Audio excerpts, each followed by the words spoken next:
Il n'y a que des innocents ici, il n'y a pas de base militaire. Que cherchent les Américains en Afghanistan? La cachette d'Oussama Ben Laden? Il n'est pas ici. Pourquoi nous a-t-on bombardés?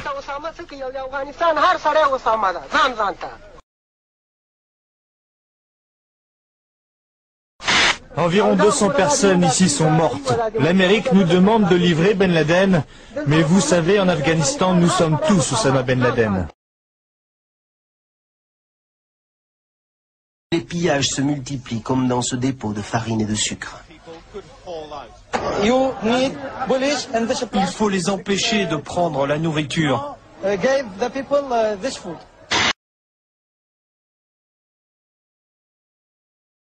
Oui, on a l'autorisation. Les Britanniques nous ont dit qu'on pouvait se servir.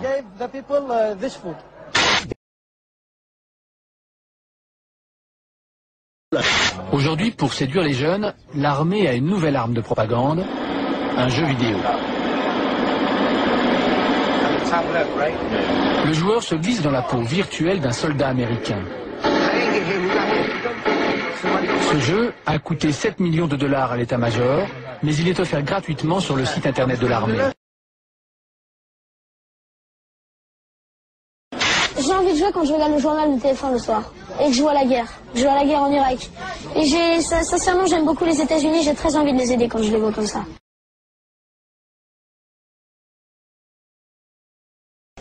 Signalons tout d'abord que l'armée irakienne a capturé une dizaine de soldats américains, le Pentagone l'a confirmé et la chaîne Al Jazeera a diffusé des images de ces prisonniers, images que les autorités américaines ont refusé de montrer avant que les familles ne soient informées et pour lesquelles, vous le voyez, nous avons tenu à masquer le visage des militaires aux mains des Irakiens conformément à la Convention de Genève. Nous vous les présentons en dissimulant leur visage conformément à la Convention de Genève sur les prisonniers de guerre. Ils ont été capturés ou se sont rendus d'eux-mêmes. Leur visage ne trahit aucune fatigue. Ces 250 hommes ont à peine eu le temps de se battre, de défendre la ville d'Umqasr.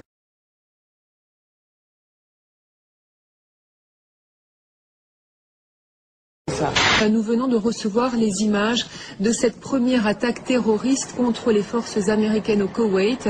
Une attaque à la grenade lancée, je vous le rappelle, sur une tente. Le suspect de confession arabe a été arrêté, il a finalement avoué. Un suspect est arrêté. C'est un soldat américain, membre de la division. Donc un soldat américain de confession musulmane et non pas de confession arabe, comme je l'ai dit par erreur.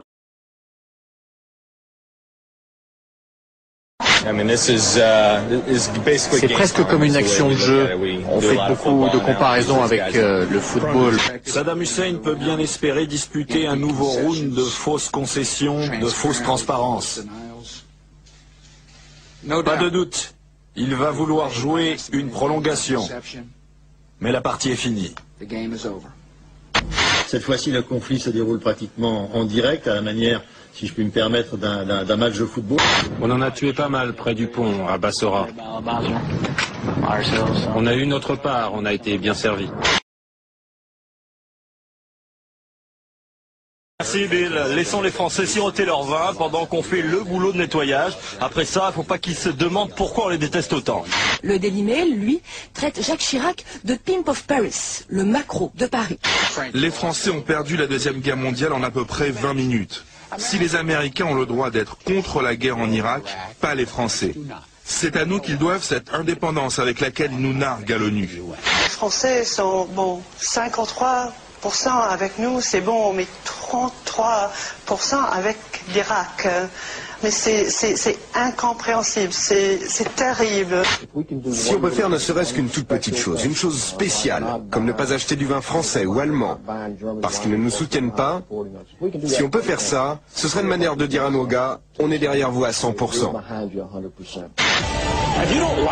Si vous n'aimez pas l'Amérique, j'ai la solution. Dites adieu à ce pays et surtout, dites au revoir à ça. Demande à Jacques Chirac s'il veut répondre à de nouvelles questions de la presse française. C'est vous le patron, lui répond-il. Ah bon, c'est moi le patron, alors allons manger. Tout est dit.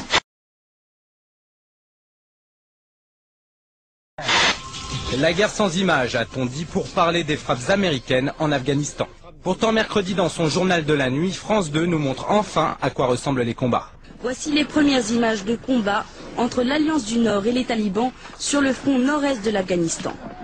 Jeudi, la plupart des chaînes emboîtent le pas et toutes sont d'accord, ce sont les premières images du front. Des accrochages assez violents se seraient déroulés autour de Kunduz, qui est une ville qui n'est pas très loin de l'endroit où nous nous trouvons. Pendant ce temps, les combats continuent entre talibans et opposition afghane. Dans ce journal, nous verrons aussi ces premières images de combat au sol entre les talibans et l'Alliance du Nord.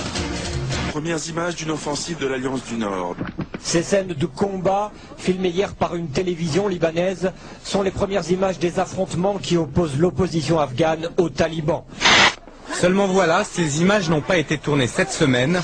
L'équipe du zapping de Canal+ constate qu'elles sont en fait issues d'un documentaire diffusé sur Arte en août 2000. Pour preuve, ces images où il évite de justesse les trajectoires meurtrières de 2 roquettes antipersonnelles.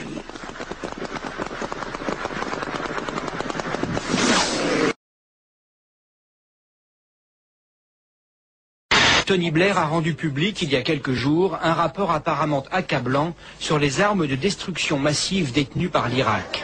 Mercredi dernier, devant le Conseil de sécurité de l'ONU et devant 1 milliard de téléspectateurs, Colin Powell vantait les mérites et le sérieux de ce document.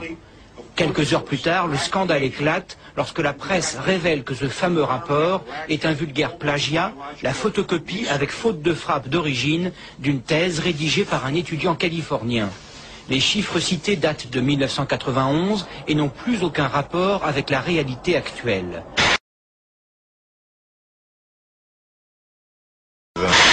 Je suis stupéfait à quel point on ne comprend pas notre pays, tous ces gens-là qui nous détestent.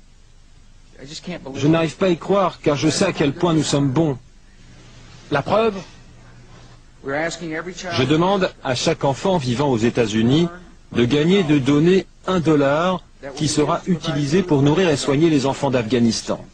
Et puis les largages de rations alimentaires continuent parallèlement. Le 1 000e paquet avec crackers au beurre de cacahuètes et garantie sans porc ni bœuf a été lâché.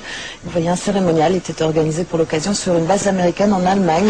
Seulement voilà, les stratèges américains viennent de se rendre compte que les rations alimentaires larguées et les mini-munitions contenues dans les bombes à fragmentation sont de la même couleur, le jaune.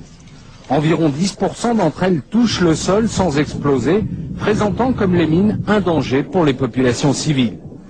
Hier soir, le chef d'état-major interarmé a jugé, je cite, « malheureux que ces bombes soient de la même couleur que les paquets alimentaires ». Du coup, pour tenter de clarifier les choses, les Américains ont décidé de larguer des tracts expliquant pourquoi il ne faut pas toucher les uns et pourquoi on peut s'approcher des autres.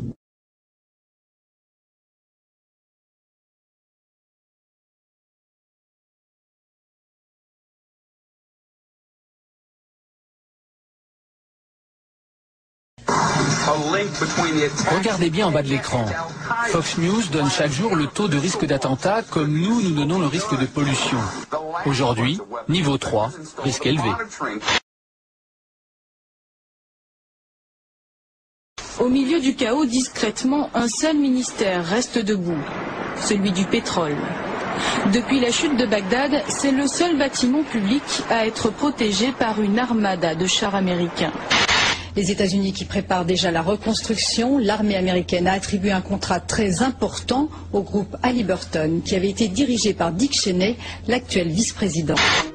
En 1989, George Bush Jr. siégeait au conseil de direction du groupe Carlyle, poste qu'il conservera jusqu'en 1994 sans jamais déclarer ses revenus.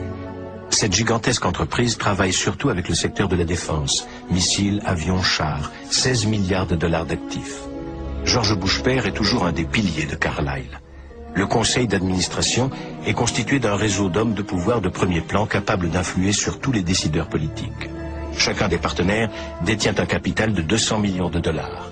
Le groupe Carlyle est dirigé par Frank Carlucci, ancien directeur adjoint de la CIA et ministre de la Défense de Reagan. Au lendemain de son élection, George Bush Jr. signait avec le groupe Carlyle un contrat d'armement de 12 milliards de dollars portant sur un nouveau système d'artillerie contre l'avis de tous les experts du Pentagone qui le jugeaient totalement inadapté. L'attention, l'humanité avec lesquelles sont préparées les cibles militaires sont très importantes. Un hélicoptère Apache a ajusté son tir, la roquette est partie. Sa femme, ses fils, ses frères, sa mère, 15 corps aujourd'hui, sans vie, qu'il emmène lui-même à la morgue. Saddam Hussein était là depuis 30 ans. Je suis là depuis 3 jours. 3 jours. Mais je vous le demande, combien de gens ont été tués dans cette guerre? Trop? Oui, trop. Et maintenant, on n'a plus rien. Il ne nous reste rien. Vous êtes libre? Et alors, si on est libre, mais que c'est tout ce qu'il nous reste, qu'est-ce qu'on peut en faire de cette liberté? C'est tout ce qu'on a. Mais c'est déjà beaucoup.